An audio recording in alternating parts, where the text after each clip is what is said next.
दोनों ने मिलकर भगवान शिव की आराधना करी और देवादिदेव महादेव ने वर दे दिया, सुनो शमी और सुनो मंदार,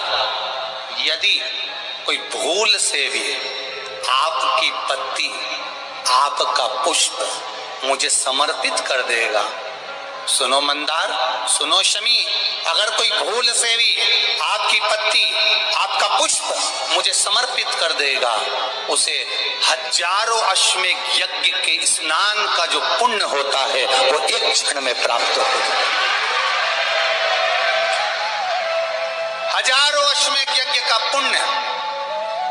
हजारों अश्वमेध यज्ञ का पुण्य एक क्षण में प्राप्त हो। ये मंदार, ये शमी,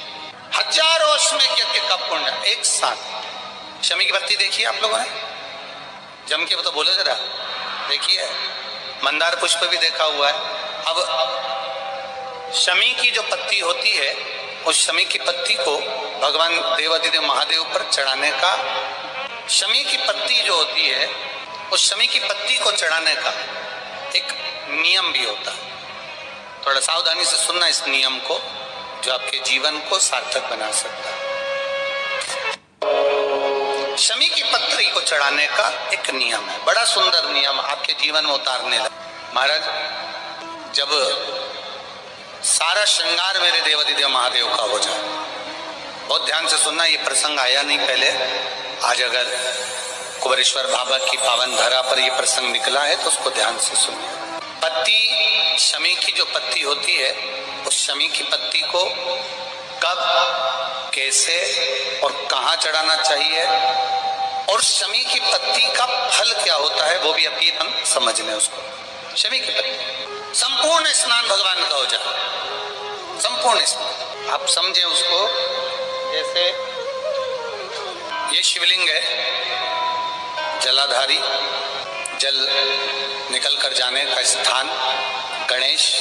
कार्तिकेय, अशोक सुंदरी, जलाधारी मतलब माता पार्वती जी का हस्त कमल, शिवलिंग, शिव का स्वरूप, ऊपर जो जलाधारी लगी है उसमें से एक एक बूंद जो पानी नीचे गिर रहा है, जो पानी नीचे गिर रहा है, शिव जी की बेटियां जया, विषहरा, शामली बारी, दौतली, देव, शिव जी की पुत्री बेटियां। जब देवादिदेव महादेव को शमी का पत्ता चढ़ाया जाता है, कब चढ़ाते हैं? जब आपने संपूर्ण जलाधारी को हाथ से साफ कर दिया हो, शिवलिंग पर जल चढ़ा दिया हो, शिवलिंग का पूरा श्रृंगार आपने कर दिया हो, संपूर्ण श्रृंगार मेरे देवादिदेव महादेव का हो गया, संपूर्ण श्रृंगार। बाबा को चंदन का लेपन, अबीर, गुलाल, अक्षत, बेलपत्र, धतूरा, जो भी तुम्हें चढ़ाना है सब कुछ तुमने चढ़ा दिया, सारा श्रृंगार मेरे देवादिदेव महादेव का हो गया। तब शमी की पत्ती को माँ जगत जननी की जो जलाधारी है उस पर मात्र स्पर्श कराकर शिव के शिवलिंग पर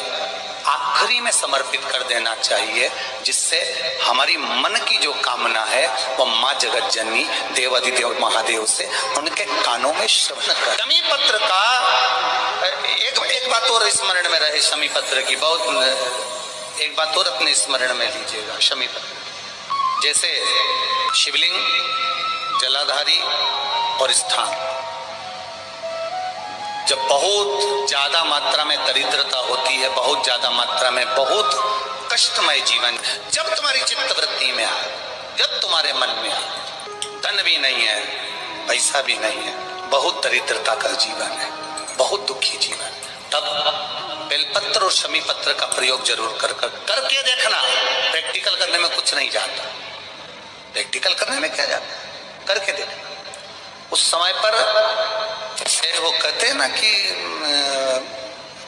कोई कहने वाला कह दे कि महाराज जी, वो एक महाराज प्रवचन दे रहे थे और प्रवचन में देते देते देते देते किसी ने, महाराज जी प्रवचन दे रहे थे कि मदिरा का पान नहीं करना चाहिए, नहीं पीना चाहिए, गलत है, नाली में पड़ा होता है, व्यसन में पड़ा होता है, ऐसा पान ना करो। एक महाराज का पेचन वाला खड़ा हो गया, उसने खड़े होकर कह दिया, ओ महाराज तुम इतनी बड़ी बड़ी बात कर रहे हो, तुम्हारा सगा भाई तो पी के नाली में पड़ा, गटर में पड़ा। महाराज जी को क्रोध नहीं आया, समझ थी। महाराज जी ने कहा, भैया देखो मैं भी प्रवचन दे रहा हूँ, मेरा भाई भी प्रवचन दे रहा है,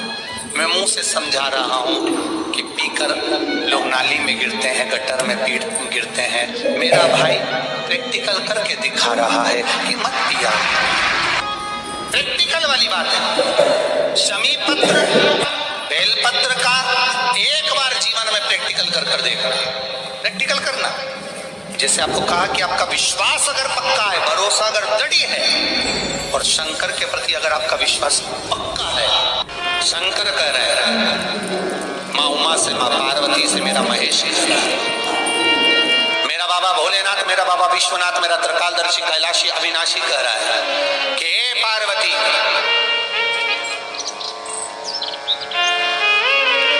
एक पीला एक बेल जो मुझे समर्पित करता है, और समर्पित करने के बाद उस बेल की महत्वता देखिए, जो बैसाख महीने में बाबा शंकर को जो चढ़ाया जाता है और 1000 अश्वमेध यज्ञ का पुण्य फल हम प्राप्त कर लेते, मात्र एक फल चढ़ाकर, मात्र एक फल चढ़ाकर।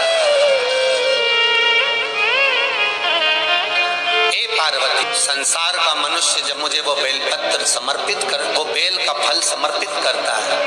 पार्वती वो फल जो मुझे चढ़ता है, फिर मैं भले नर्मदा के जल से निकला हुआ कंकर शंकर क्यों ना हूं,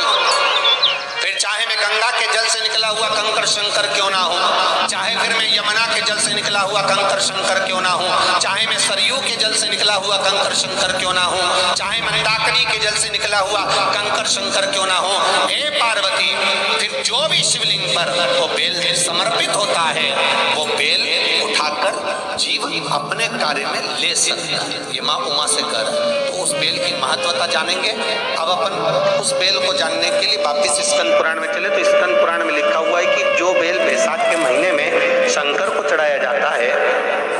वो बेल का फल उठाकर रख लिया जाता है। बैसाख के महीने में उस चढ़े हुए, बाकी का आपको बेल का फल खाना हो तो बात दूसरी, पर चढ़ा हुआ जो बेल का फल है वो पूरा बैसाख नहीं खाना। बैसाख के बाद में अगला जो महीना आए, उस महीने के अंदर उस फल के अंदर का गुर्दा निकालकर उसको सुखा लीजिए, और सुखाकर जिस व्यक्ति को पथरी की बीमारी हो और जिस व्यक्ति को पेट में बहुत भोजन पचता ही नहीं है, पूरा शरीर पाचन क्रिया बेकार हो गई, उस व्यक्ति को केवल 7 दिन तक शंकर पर चढ़ा हुआ वो बेलपत्र प्रदान कर दीजिए, पथरी भी बाहर और पाचन क्रिया भी ठीक, जिंदगी भर तकलीफ नहीं। उस बैसाख में उस फल की इतनी महत्वता बाबा भोलेनाथ स्कंद पुराण, नर्मदा पुराण, पद्म पुराण के अंतर्गत, शिव महापुराण के अंतर्गत वर्णन कर उसकी महत्वता है। वो बेल का फल साधारण नहीं हो सकता। अब मंदार का जो पुष्प होता है, आंकड़े का जो फूल होता है, एक सफेद कलर का भी होता है और एक गुलाबी कलर का भी होता है। देखा है आप लोगों ने? बोलो जम के बोलो, देखा है ना? गुलाबी कलर का जो पुष्प होता है वो आप मंदार का, आंकड़े का जो गुलाबी कलर का पुष्प होता है, आप टीवी पे देख रहे होंगे, एक सफेद देख रहे होंगे, एक मंदार का गुलाबी फूल, नीला कलर का फूल देख रहे होंगे। जो नीला कलर का जो पुष्प होता है, गुलाबी कलर का जो आंकड़े का फूल होता है, प्रयास करना जब किसी विषम परिस्थिति में फंस गए, विषम परिस्थिति, जब आपको लग रहा है कि मुझे बहुत भय लग रहा है, कुछ बुरा होने वाला है, आपको लग रहा है आज मेरी उल्टी आंख बहुत फड़क रही है, कुछ गड़बड़ होने वाला है, आपको लग रहा है मेरी सीधी आंख फड़क रही है, कुछ गड़बड़ होने वाला है, तब केवल वो नीला जो गुलाबी पुष्प है मंदार का, उसको कहीं से लाकर शिवालय में अशोक सुंदरी वाली जगह पर स्पर्श कर कर शिवलिंग पर आप चढ़ा दीजिए। आपकी विषम परिस्थिति कैसी भी होगी, वो रास्ता बनाकर बाहर निकल जाएगी। आपको फंसना नहीं, परेशान